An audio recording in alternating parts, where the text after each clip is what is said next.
our topic is all about abolishing Sangguniang Kabataan. I am the contradict and he is the pro. Let's proceed with the first speaker, Mr. Emma Arnillo. Who among of you already ran for election of Sangguniang Kabataan? Is there anyone?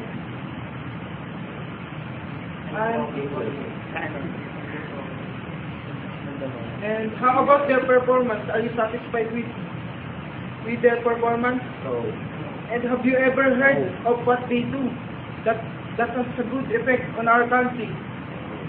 Sangguniang Kabataan is a governing body of youth.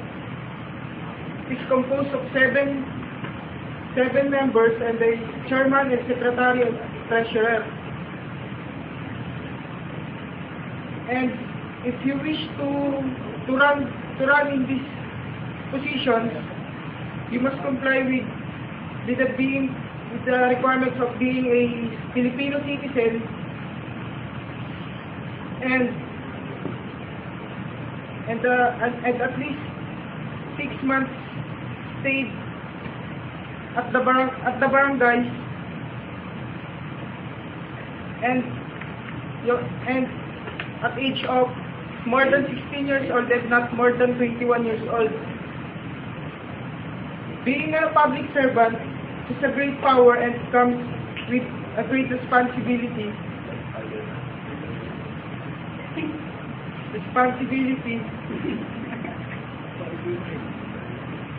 But some of the youth run for these positions just for a popularity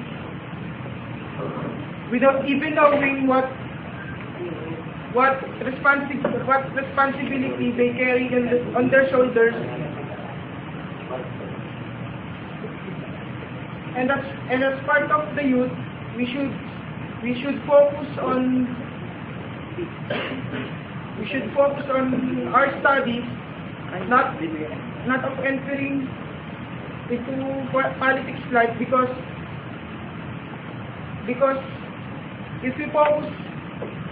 if we focus on in politics at a young age, we cannot perform our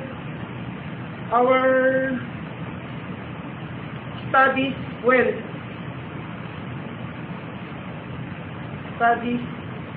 And it can affect our future. And do you think at age of 16 can perform and manage a community well? maybe.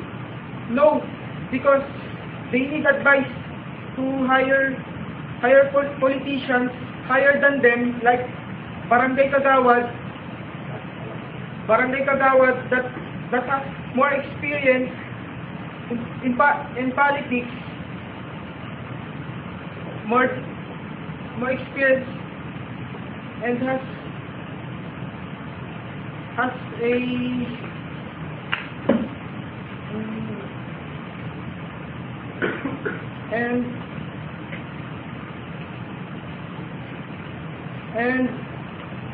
and why not why not let them do the job that they pass to the youth?